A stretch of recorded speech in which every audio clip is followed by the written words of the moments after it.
అబ్బో ఇక్కడ కేజీ చీరలు కొంటే అర కేజీ చీరలు ఫ్రీ అంట. మంగళ్య షాపింగ్ మాల్, కేజీల్లో సేల్, టన్నుల్లో ఆనందం. అందరికీ నమస్కారం.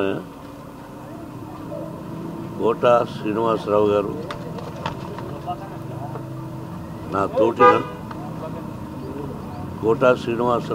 నా తోటి నటుడు.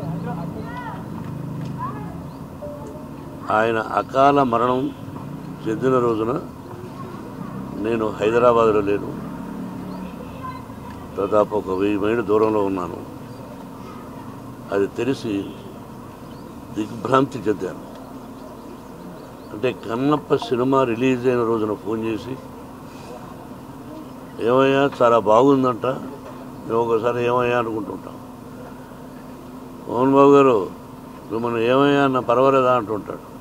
దాందేముంది కోట, ఈరోజు సంబంధం కాదు మంది, బిడ్డకు మంచి పేరు వచ్చింది, నీ ఆశీస్సులు నువ్వు చూద్దు అయ్యే సినిమాను కూడా చెప్పాను. ఆ తర్వాత ఈ సంఘటన జరిగింది. మా ఇద్దరిది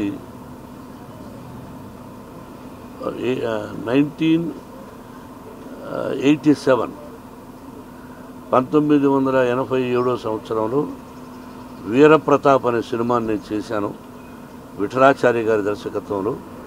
దానిలో మాంత్రికుడి వేషానికి పిలిపించి గెటప్ వేసి ఆ పిక్చర్లో మెయిన్ విలన్గా అవకాశం ఇచ్చాను. నా బ్యానర్లో, బయట బ్యానర్లో కానీ మేము కలిసి చాలా పిక్చర్స్ చేశాం.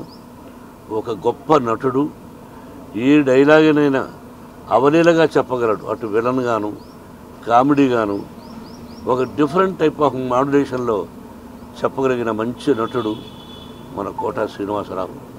నా కుటుంబానికి అతి సన్నిహితుడు. అతని మరణం నా కుటుంబానికే కాక సినిమా పరిశ్రమకు కూడా చాలా తీరని లోటు. వారి ఆత్మకు శాంతి, వారి కుటుంబానికి మనశ్శాంతి కలగాలని కోరుకుంటున్నాను. Thank you.